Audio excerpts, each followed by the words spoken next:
Hello and welcome to Center Ice Cardcast, your one-stop podcast shop for all things hockey cards. My name is Eric Andrews, also known in the hobby as Hammerhawks, and I'm joined by my co-host and fellow hobbyist, Aaron Goldstein, better known as Crease Collector. Hello, sir.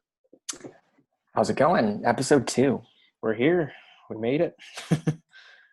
So I guess kind of before getting into the main portion of the episode that you see in the title, we wanted to just start out by sharing some pretty big news within the hockey card hobby of late, with arguably one of the biggest modern era cards hitting the open market, as the Connor Mcdavid 2015-16 the Cup rookie patch auto jersey number 97 out of 99 card has been listed for auction. It is being auctioned on Leland's, which is kind of an interesting choice. I think a lot of people are kind of curious as to why the owner opted to go that route, but so be it. And for those who might not be familiar with the background of the card, it was pulled by Jaspy's Case Breaks in early December of this past year, and it features a beautiful 3-color patch, and since then it has been graded PSA 9 mint. The auction also comes with the tin that the card was pulled from, that is signed by both the breaker from Jaspy's and the consigner as well. There's still about 2 weeks remaining on the auction, and the current bid is already over $52,000 US. That's insane. Yeah, that is absolutely insane. Yeah, I mean, man, a lot of amazing cards could be bought for that. So it'll be interesting to see how high it actually ends up selling for. I know there's been some pretty good discussion across Facebook groups and card forums about it so far. A lot of people are actually surprised it's already gotten this high. I was very surprised. I mean, my first guess, it's kind of embarrassing now. My first guess was like, oh, it'll be, a $30K card, like maybe a little bit more, but 52 US, and I think there's 14 days left still. Mm-hmm. Correct. Yep. I mean, honestly, I think it tops 100K. Yeah, I do. There's still 2 weeks left. I think 100K is definitely doable. 100 US for sure. Yep. That's my prediction as well. Somewhere around that number. Apparently they've declined. I'm not sure if it's true, but apparently they've declined a $200,000 offer. So I think they're pretty confident they're going to get. I know. Yeah. So I don't know if it's going to go that high, but man, I mean, honestly, it could. Who knows? Yeah. With a card like this, that really, I mean, it really is an iconic modern card. I mean, some people might argue that the Crosby 87 out of 99 Cup RPA would be bigger. I think that's a fair argument. I mean, it depends. They're both different players at different times. I think the Crosby still, for me personally, I think I would prefer a Crosby. But I mean, the way things are going now, I think McDavid would definitely top it in terms of price. But I mean, what's the bigger card in the hobby? That's tough. Yeah. That's tough. Yeah. It'll be interesting. I mean, I don't think that there's been a modern card really in this echelon that's been auctioned off publicly in recent memory. Oh, so yeah. I mean, it'll be interesting to see what it ends up going for. Especially for hockey. We don't get that many big cards. Right. You get obviously big sales. You go on sold listings on eBay. You see some huge prices, but one that would garner this kind of attention, both, being put up on an auction site and being sold a non-traditional way in the hobby. But also, I'm sure there's buyers there or bidders that don't even collect hockey, that just want it just for their collection, just to have it. So it definitely is enticing, not only in the hockey community, but just in the sports card and the sports industry as well. It definitely gets a lot of eyes on it. So it's going to be really interesting to see where a card like that ends up.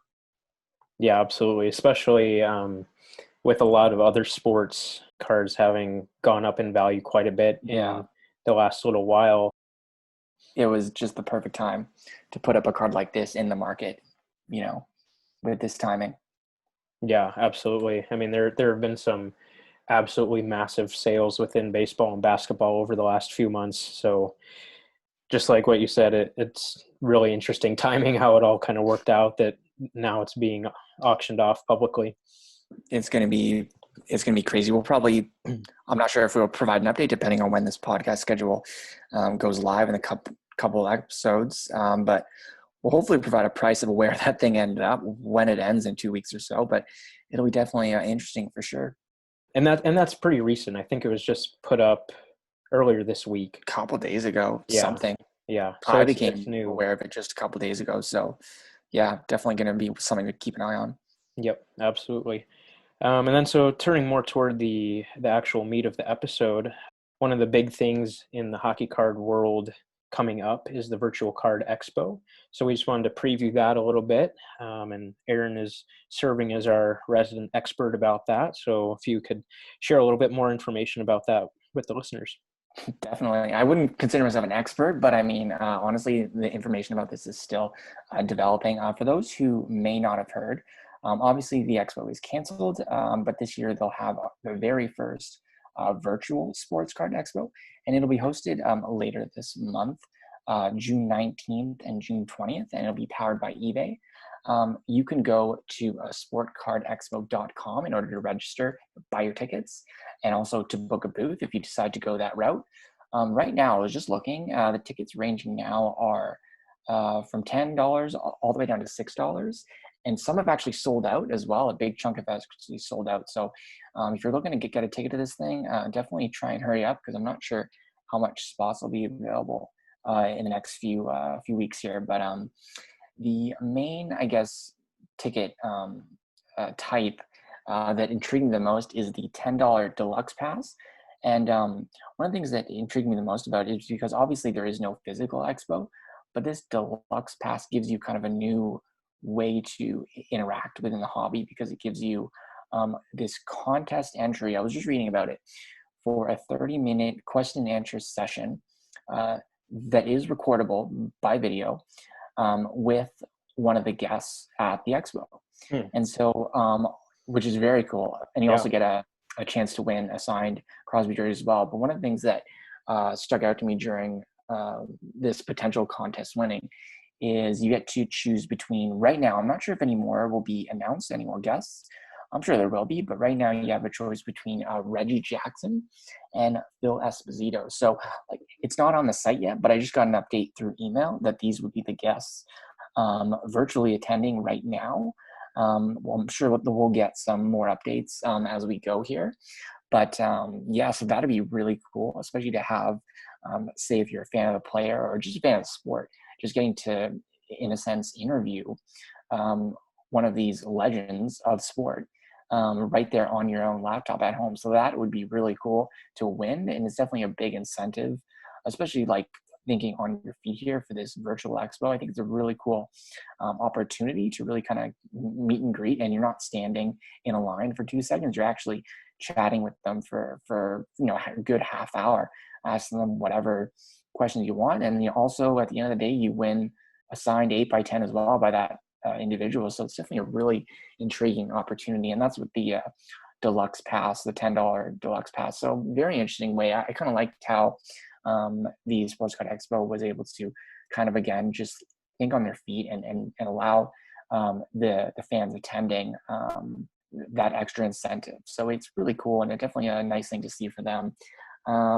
So what the details that we're kind of getting here, again, it's not 100%, but what I've kind of pieced together through the information that I've received is that the sellers will be able to present their cards to about 20 people at a time in these little individual chat rooms. And so what you're going to be able to do is, it's not set up yet, but I assume that there's going to be kind of like a floor plan of booths. And then you kind of go around and you kind of click on which vendor you'd like to kind of go with. And then so you'd be directed to this virtual chat room with other collectors and things like that in a group chat as well.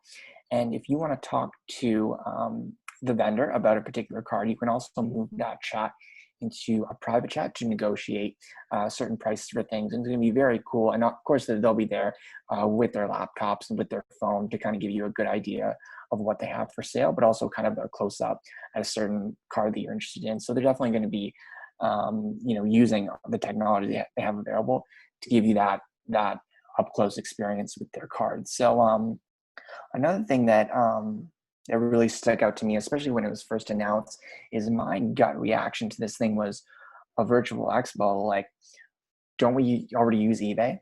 like that was my first gut reaction. Like, not a knock to the expo or anything like that. It was just my honest first reaction. But then I got thinking, I'm like, well, with any expo and any vendor, a lot of them will just kind of provide the cards they have available, and then after the show, they'll list them up on eBay potentially.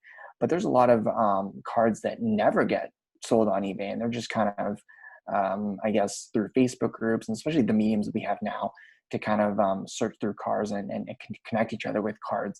A lot of this won't be on eBay. So if you were like me and kind of have that gut reaction of, well, I could already do that, go online, search up a card and kind of scroll through, definitely give the Virtual Card Expo a second shot. And definitely see what you can get out of it. It's definitely worth the time, I think, and definitely worth the money, because you're definitely getting a good deal as opposed to the regular pass of an expo. So it's definitely a good opportunity to maybe pick up cards for your collections that you wouldn't have seen otherwise. So definitely for me, it's definitely something that I'm personally going to check out myself and see if I can snag something. So it's going to be very very cool technology wise to see how that's going to work. And the payment and all that stuff will be as smooth as ever. PayPal will still be available, and there'll be other payment options as well, depending on the seller. If a particular seller appeals to you in a certain way, there will also be links, and this is where eBay comes in, to their eBay store if they have one. For there, then you can check out their individual listings elsewhere online.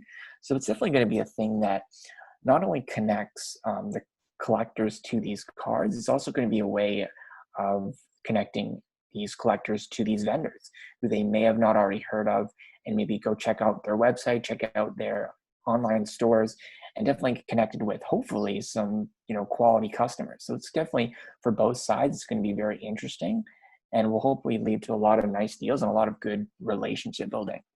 Yeah, absolutely. I mean, I think for me, the biggest thing that comes to mind thinking about something like this is just that it's intriguing.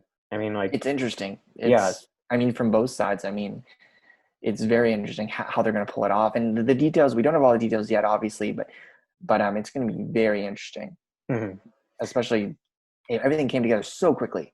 right. Yeah, I mean, I think also, like you said earlier, I mean, props to the organizers for coming up with an innovative way to still, I mean, obviously it's not exactly the same, but No, to have a way that you can still replicate the show in a manageable way, that people can enjoy. And I think another interesting component of it too is that by doing it this way, it really opens it up for a lot more people. Like someone like me, that's a good point. That's a good point. someone like me, I would love to go to the expo one year. I have no idea when that might be. I mean, that would be a huge commitment, but Yeah. just being able to jump on. No, I 100% agree. I didn't even think of that, to be honest, because for myself, I'm like, half hour away from the expo. So, that's a good point for someone like yourself, or even overseas. Yeah. It's going to be great opportunities to sort of jump in there, but it's something that's a very good point. Yeah, just making it more accessible for everybody worldwide to enjoy. I think deserves huge props. I think it's great that they were able to figure out a way to do that. I mean, obviously having it be online makes that feasible, whereas in person doesn't. But yeah, I mean, I think that's a huge plus for it, especially given like how you said earlier that it really is affordable to attend it.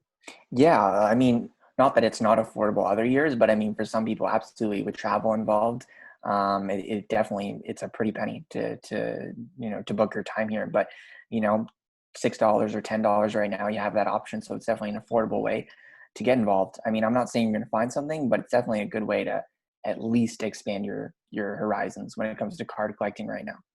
Yeah, absolutely. And even, I mean, some people might say, well, if I go to the expo in person, maybe I just go to look around and enjoy it and talk to people and stuff. And, that's great. And you can still do that online. You can still Yes, there is you going to can be still, group chats available and right. private chats as well. So it's definitely a way to, I assume, again, we've never done this before, but a chance to, I guess, meet other collectors virtually and say, hey, I'm looking for these kinds of cards, and maybe strike some deals that way offline. I'm not really sure how that would work, but I mean, it's definitely a way to get connected from both ends, from a vendor perspective and just a collector perspective. It's really cool. Yeah, absolutely. It will be really interesting to see just kind of how the details continue to develop. Yeah. And we should be able to get an update for you before it happens. Not to spoil future episodes, but we are planning on recording again prior to the Virtual Expo happening. So we should have more information at that time, I would think.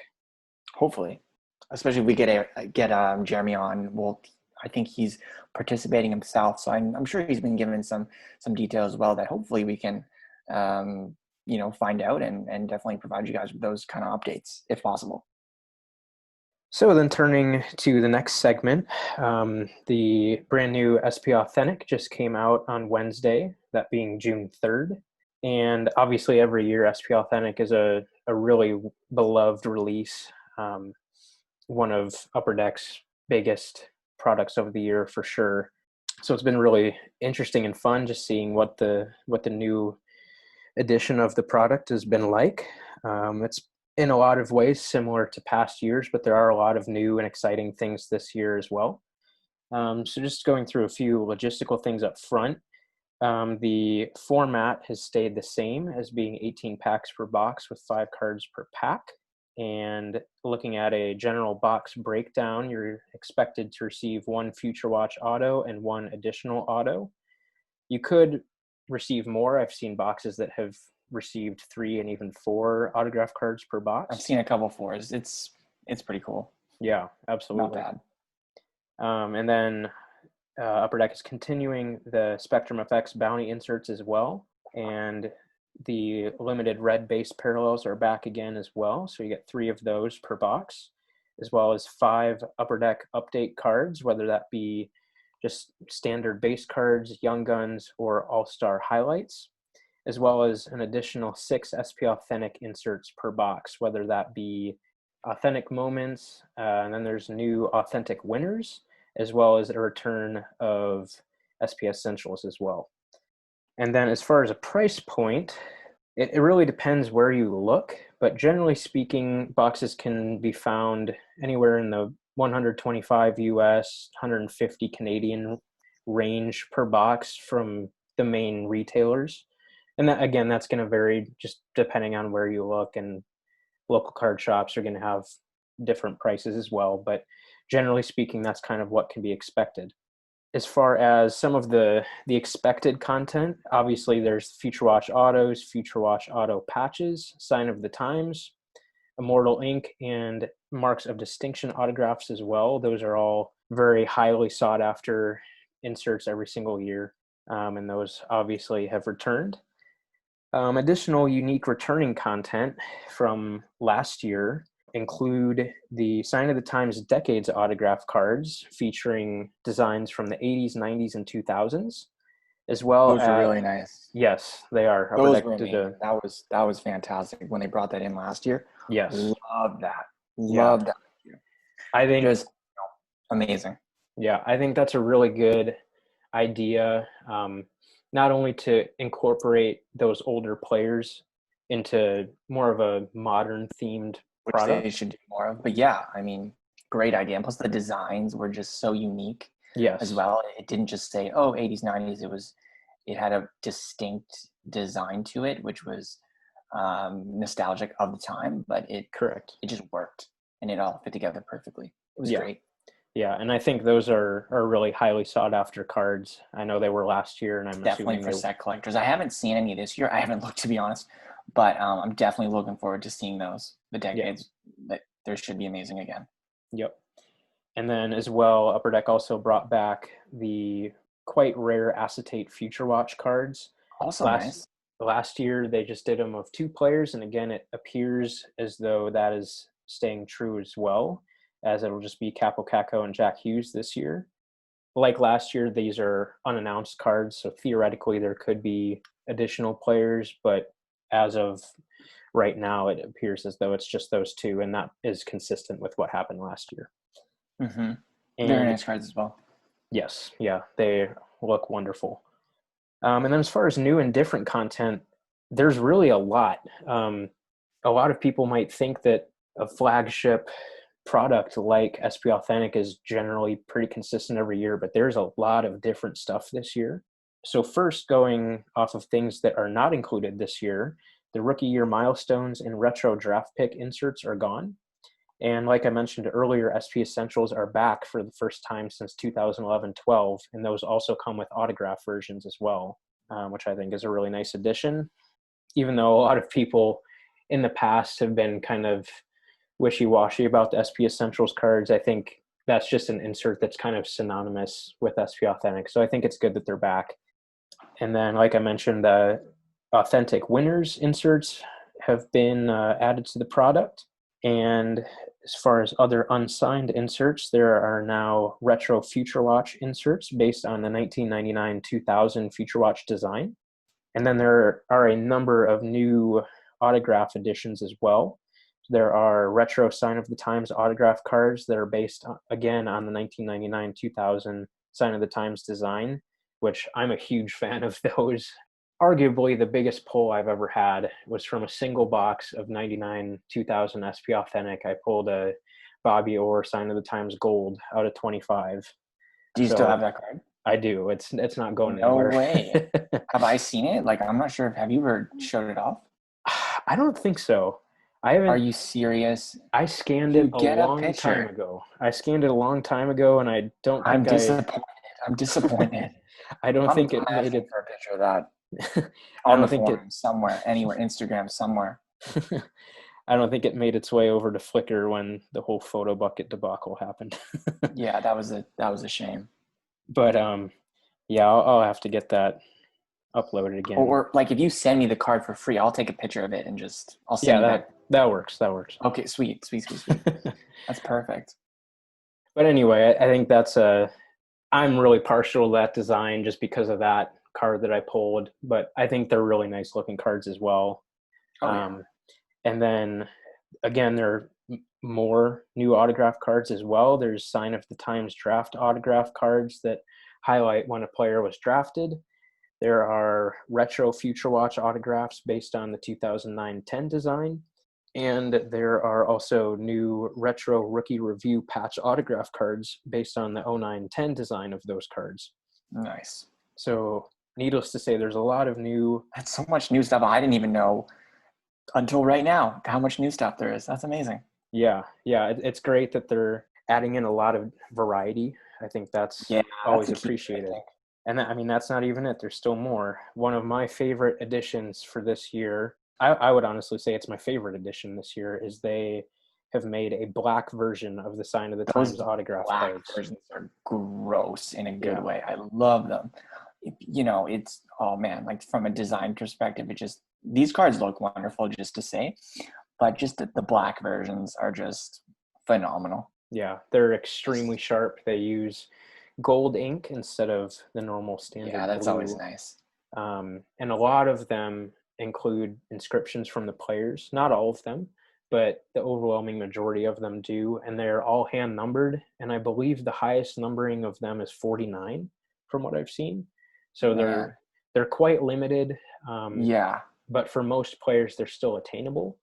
I was glad to see two of the guys that I collect, Jacob Slavin and Ryan DeZingle, are both in the Sign of the Times insert set. So they both obviously have the basic Sign of the Times and now the black Sign of the Times version as well. So those are just amazing cards. Yes. So I'm excited to get those. Amazing. Very, very good job by Upper Deck on those. They look wonderful. And then another interesting thing that honestly has generated a lot of discussion in the hobby over the last year. Last year, Upper Deck introduced the Future Watch Auto Patch Black parallels, and they were unnumbered, which caused a lot of discussion about how scarce they might be. People would argue back and forth on that all day until they were blue in the face. But this year, Upper Deck solved that problem and numbered them, and they are one of ones. That's awesome. Does that mean that last year's was, are they pretty much saying it without saying it, that last year was a 1 of 1 too? That's what a lot of people would like to think. I'm not sure that I'm necessarily sold on that. Who knows? Yeah. It's great that they number these ones. Yes. Like, I love the allure of the non-numbered mystery parallel. I love that. And I would prefer to keep them unnumbered. But for something like this, especially something that had so much, I guess, controversy, you could say, is for these ones just to number this one, the patch versions, and then for the other black parallels, keep them a little bit more mysterious, like the future watches and things like that. Right. But that's awesome. I haven't seen one yet, but that would be very interesting to see. Yeah, they are absolutely stunning. On release day, the Zach Sinitian one popped up on eBay, and it is just a stunning card. That's awesome. I'm pretty sure it's sold already pretty quickly for obviously very good money. Seriously. Oh but yeah. I'm sorry. I just have eBay open. Man, that yeah, sold for over 600 Canadian, yeah. which is insane. I don't even know this kid. He Wow, was those look gorgeous. he was one of their first round busts from the Still doesn't matter. $600. yeah, It could be yours. That is an amazing card. yeah. Wow. It's Oh, look at that, beautiful. numbered 1 of 1. Amazing. Yeah, they With are that beautiful. Absolutely patch. beautiful cards. And then finally, as far as new content, not necessarily new content, but interesting content for 1920 SPA. And again, another card that is generating a lot of buzz within the hobby is the David Ayres Young Gun that has been Please don't remind me. included. Please don't remind me. Sorry, Toronto I'm a fans. Leafs fan, by the way. I'm a big Leafs fan. Grew up, was born in Toronto. Grew up a massive Leaf fan, still am. So this card, as a goalie, I love it. As a Leafs fan, I hate it. But I want one. It's been interesting to track them. Obviously, there's been a ton of anticipation leading We up were to. tracking them before the show. Yeah, we were. There's been a ton of anticipation for these cards leading up to release, and just based on how they've been selling so far, it's definitely living up to it. The base Young Gun has been generally selling for around 30 or 40 US, give or take a little bit. Decent.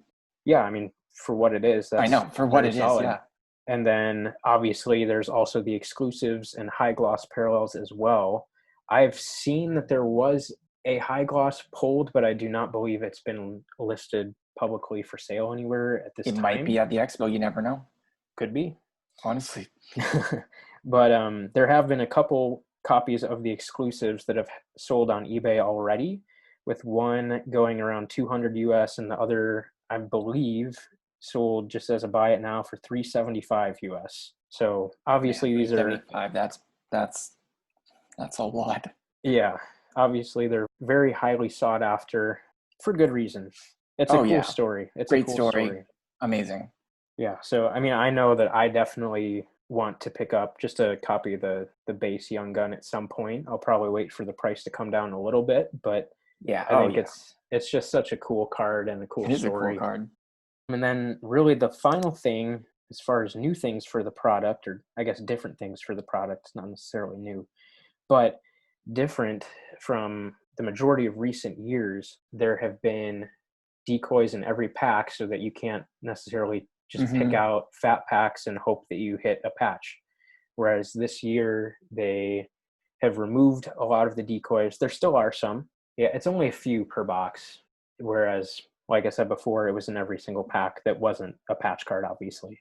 So not that that really makes a difference as far as the actual content of the product itself, but it is just an interesting thing to note. And then just turning toward our analysis a little bit, as far as pros, I think there's a whole lot of pros and great things to take away from this product. I think Upper Deck absolutely killed it with this release.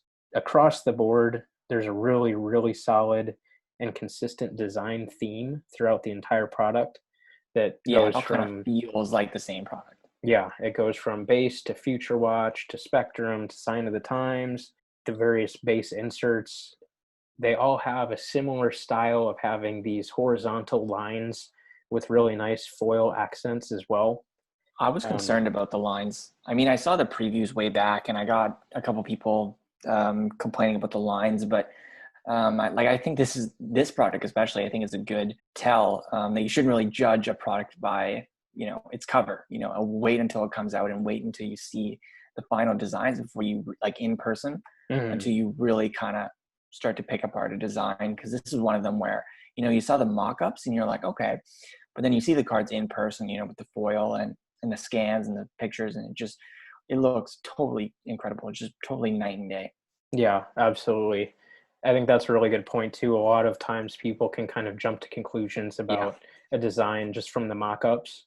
And obviously the one that is the case for that every year is Upper Deck Ice. I mean, you just Yeah, you cannot, can't really, especially with the acetates, yeah, you there's can't no really way to judge get from there's promo no way to image. get an accurate sense of what they're really going to be like without actually seeing the live version of the card. A lot of products you can generally get a good idea, but yeah, I mean, I was pleasantly surprised with the design. The mock-ups were kind of, just there, Like they they were were fine. good, but yeah, Yeah, but I think the live product is substantially nicer than what I was expecting. 100%. I Um, agree. yeah, and again, just explaining more about the design for people that are listening, because obviously we can't show you. The base cards are really clean as always, with horizontal stripes behind the player, and that same type of idea carries over to the Future Watch and Future Watch autographs, which I think they have a really iconic design this year. Like I think we could look back on this design years from now and say, wow, Oh yeah, yeah. that was definitely one of the better Future Watch designs. This design, if Upper Deck keeps with the theme, I think this design is going to be one of the ones they throw it back to. In Absolutely. 5-10 years, it's going to be one of those throwback designs. Like I think it's going to be very classic. Yep. And then they carried that exact same design over to the Spectrum FX Future Watch cards, and I think they just look phenomenal. Combining that Future Watch design with the foil overlay just looks spectacular. Yeah, I really think they upped their game with the Spectrum FX cards this year. And then similarly, the limited auto patch cards, both base and the Future Watch cards, again feel really, really nice this year. Really nice touch with the gold accents. I think that makes them feel and look a lot nicer and feel more high end, so to speak, Yeah, while still, again, carrying over that horizontal stripe design. And I think they just look really, really nice this year. And then one last note about design. This one is definitely going to be controversial. A lot of people do not like the Young Gun acetate cards. I strongly disagree. I think I love them. they are incredible. Like I was kind of scared to bring it up with you before we started here, because everyone was hating on them real bad. I saw a picture of one yesterday for the first time. It was from an acetate set collector actually, and I love the design. I think it just popped right away. Just something about that diagonal acetate design, I guess you could say, that they kind of established on the card. It jumped out to me in a good way, in a really, really good way. So I mean, again, love them or hate them. Everyone's entitled to an opinion, especially when it comes to a new product and it's very fresh, especially like a very notable product like SPA and the cards that come with it. But man, I love it. I love the design. And for those who haven't seen them, as far as what they look like, they have the typical Young Guns banner along the bottom, and then the photo of the player starts in the bottom left corner and works diagonally up to the top right corner. And all of that is done with a rainbow foil board. And then the acetate is in the top left corner and the bottom right corner, again, in a bit of a diagonal fashion to match the foil board. But yeah, I mean, I Great haven't held, description. I haven't, thanks. That's awesome. I haven't held one in person yet. I would love to get an Adam Boquist one for my rainbow, but just based on what I've seen, I think they look absolutely incredible. And the prices I think would show. I haven't looked up the prices, but I mean they're usually very very desirable for sure, Yes. especially right off the presses as soon as the product first drops. So Yes, they're absolutely. definitely very, very cool. Yeah. Another pro that I touched on a little bit earlier, but they have added additional memorabilia content with the inclusion of the retro rookie review cards. And I think that was a good move. Those rookie review cards were really sought after cards back in the day. Yep. So I think it'll just be interesting to, be able to pick up that subset of card, but with the newer players that have never had them before, Yeah. whether that be I'm not even exactly sure who's in the checklist. I know Leon Draisaitl is in it, but Mm-hmm. newer players like that All have the big guys. Yeah. never had one of those before. I think it's a cool idea. I think it's a great way to continue on that set. I mean, those review cards were fantastic, and like I really love these throwbacks. I know some people think that they're really done to death, but I think for a set like Rookie Review, to kind of bring back those special moments for these players, to get a piece of that rookie year, like even if it's just a picture or a tribute to that player's start in the NHL. I think it's a really cool set, and I'm glad they brought it back. Yeah, absolutely. And then again, to me, another huge pro of the product is the addition of the Sign of the Times black cards. I talked about that earlier, but those are just unbelievable cards, and I'm very excited to get those cards of my guys. I already have acquired the Ryan Dzingel. Still have yet to see a copy of the Slavin, unfortunately, but I'm assuming that his is out of 49 as well. So I would think that I should be able to find Eventually it'll come up. If any listener late. has one right now, definitely contact Ayres about it. Just please do. Send him it for free, or he'll pay you or something. Maybe you guys will figure it out. Yeah. Same with the they've brought back the unannounced black base cards as well, and some of those have autograph versions as well. Those are pretty well known at this point, but yeah, Slavin obviously being in the base set has a black parallel as well, so I will be looking for that one as well. And then another pro, this one again has kind of generated a bit of controversy among some collectors, but I think it's undeniably an impressive card. Is Upper Deck did a Sign of the Times 8-way autograph card with Bobby Orr, Gordie Howe, who obviously has since passed away, Steve Yzerman, Wayne Gretzky, Patrick Waugh, Mark Messier, Mario Lemieux, and Jaromir Jagr. I mean, who would not want that card? Is that the best? I think, honestly, I can't think of a better multiplayer autograph card like ever. Yeah, you'd be hard pressed.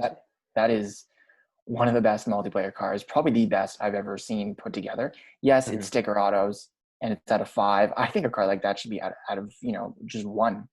But I mean, especially to preserve the limited amount of Gordie Howe autos, I think a card like that should be out of just 1 copy. But hey, it's a great card. Amazing. It's like pulling the golden ticket for those 5 people. Yeah, incredible. It really is. I mean, like I said, who would not want that card? Like, it doesn't even matter if you're sticker autos and all. Who cares? Yeah. It looks great. It has those names on it. Yeah. There's only 5. It's going to be quite the chase for one of those guys. Absolutely. And then, of course, with every product, there's going to be a few downsides. Just to preface those, I would say that the pros for this vastly outnumber the cons and outweigh them. Oh, 100%. Without a doubt. I think 1920 SPA it's solid. Very, very good. But yeah, just as far as a few critiques, there's always been a guarantee. Well, I guess in recent years, there's been a guarantee of getting at least 1 Future Watch autograph card. And that's still the case this year, as I mentioned earlier. However, it's not guaranteed that will be a 2019-20 Future Watch autograph card. It could be one of the 09-10 retro Future Watches instead. And I don't know. I mean, to me, I think there's a place for retro designs and things like that, but I don't think that they should necessarily just take the place of the current content. Yeah, that's been kind of debated. And same thing with older redemptions kind of being filled in their place. That's kind of a bigger discussion that we'll probably have on this podcast. But yeah, I mean, if you buy a 1920 product, you want to receive, at the very least, the 2020 designs, to follow along with the cards you're getting, the design, the base cards, like you were saying earlier in the podcast, and then to get a throwback design, it's nice and it definitely fits with the product. But yeah, I agree. I mean, to get a true Future Watch auto per box would be nice, but they've definitely sort of made up for it. But I see what you're saying. Yeah. And I would say, just based on what I've seen so far, that's not the norm. I think most boxes do still have a 1920 Future Watch autograph, if not multiple, but it is possible. I've seen boxes where people have not gotten a 1920 Future Watch auto. So that's just something I would change. And then while we have kind of hyped up the retro content, I think there's a little bit too much of it. If you just look at 1819, there were only, I believe, only 2 or maybe 3 retro subsets within SPA, whereas this year I believe there's 5. And again, I would say that like the rookie review cards, that's a nice retro edition. I think that has a spot within a new product, but just kind of based on what we were just talking about with getting a retro Future Watch as your Future Watch hit, I think kind of just is a little bit disappointing for some people. And then one last thing, and this is really minor. This is me being really picky because, like I said earlier, SPA this year is a great product, so there really isn't much to not like about it. But just one thing I've noticed just watching a few box breaks is that the red base parallels don't immediately stand out from other base cards like they have in the past years. So, I mean, it could just be kind of easy to not even catch them if you're opening a box. I think you still would, but it's not immediately apparent. On the Do you flip think side, that was done on purpose, or? I don't know. I mean, I think a lot of people kind of feel like it's not really a necessary card to have in the product. Like they're not really adding that much value. But I Yeah. think also on the flip side of that, it's good that every pack has something in it. You know, like if I was just buying a loose pack from a box, I wouldn't want to pay 10, Yeah, it gives you 12 something than bucks. just base. So Yeah, exactly. So something. I think there's definitely a place for them. And then also on the flip side of that critique, I do think that by having them be a lot more similar to the normal base cards, they actually look a lot cleaner than they have in past years with the kind of reddish pinkish background. So I actually think that's an improvement, even though it doesn't help them stand out as much. So it's a good thing and a bad thing. Just figured I would point that out for anybody that hasn't seen them. But yeah, I mean that's really all I have to say about SPA. Like I've said, I think Upper Deck did a really, really nice job with the product this year. And Aaron, you wanted to mention something about the Spectrum FX bounty inserts.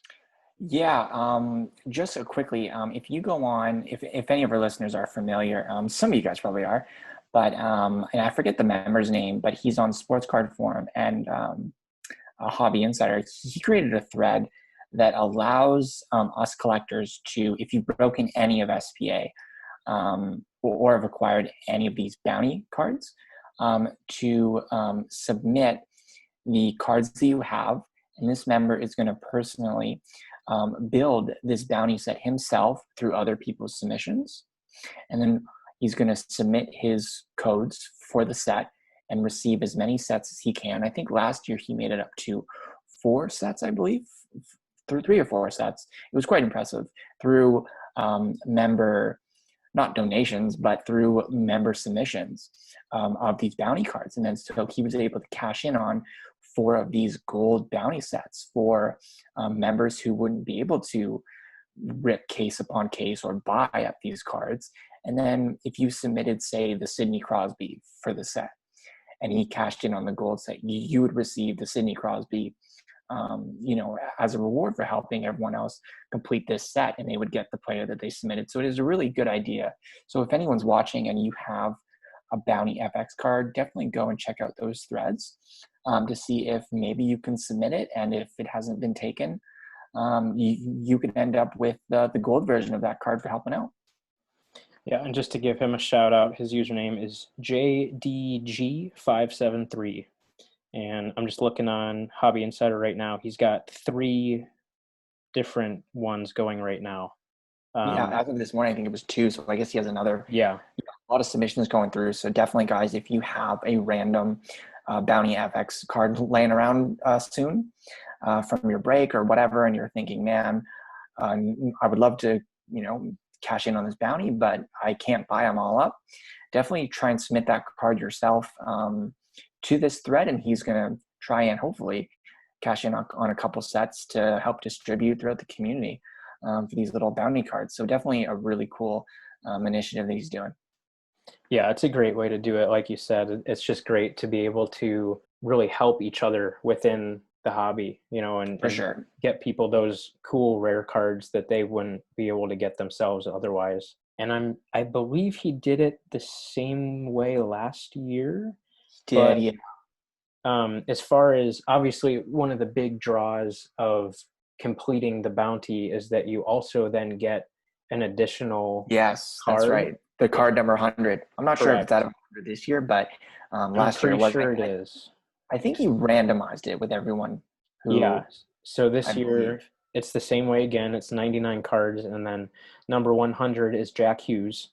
So that's what the bounty reward card is. Hmm. Hmm. So whenever you basically, for those who don't know how the bounty system works, the back of the Spectrum FX cards have like a scratch off redemption type thing.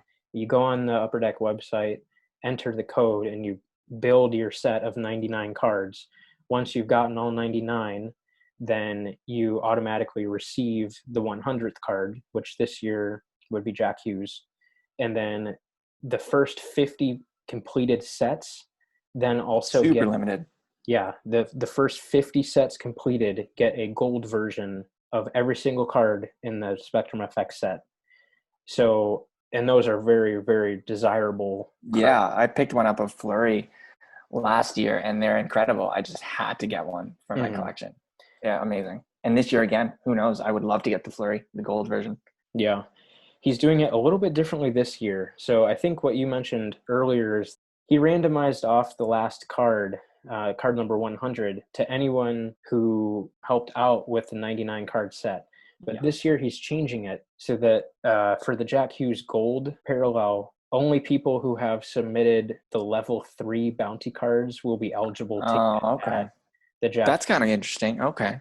Yeah, it is interesting. And I think in a way that makes a lot of sense because those level threes are substantially harder to find than levels Yeah. 1 and 2. So it's kind of almost incentivizing people that have them to Yeah, and actually pulling redeem that them, those kinds of cards. Yeah, it makes sense. because any level 3 you can pretty much immediately sell after release for pretty big money. Yeah. So by doing it just within the people that submit level 3s, it's a good way of incentivizing people to actually do it and help out with the project. It's a fantastic project. Absolutely. Yeah. But yeah, thanks for bringing that up because it really is an interesting project that he does every year. And I think it's a I think really it's great really way. cool. It's a great way to get, the average collector in on such a exclusive and still fairly new program by Upper Deck. I really like the bounty programs, and so for another member to kind of look out for the community and get everyone involved is really, really cool. So I just had to give a shout out to that. And I just wanted to pose a couple questions here, still speaking on SBA, to the audience here for those listening. Just what are your thoughts on the new 1920 SBA Authentic product? If you have any good things, bad things to say about it, definitely we would love to hear, just in the comments, or just, if you find us on Twitter or something like that, definitely let us know. If you'll be opening any or just collecting some sets or players, and what you think about the iconic, we mentioned at the beginning, Connor McDavid Cup RPA jersey number 97 out of 99, and what the final price is going to go for. We don't know. Like we said, it's over 50 grand now. So if you have any ideas of what it'll go for, let us know. We definitely want to hear your guesses. And we're just going to post these questions across social media, so definitely keep an eye out for those.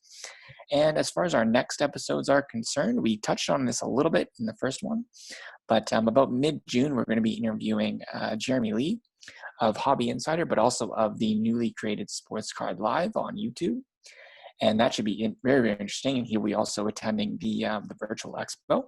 And then a new episode to announce. Our episode 4, around Father's Day, will be kind of going through the new Upper Deck Ice, and along with an interview alongside that review with Billy Celio, the product manager of Upper Deck. So that should be an incredible conversation. I was really glad to hear that Billy was willing to come on and discuss that.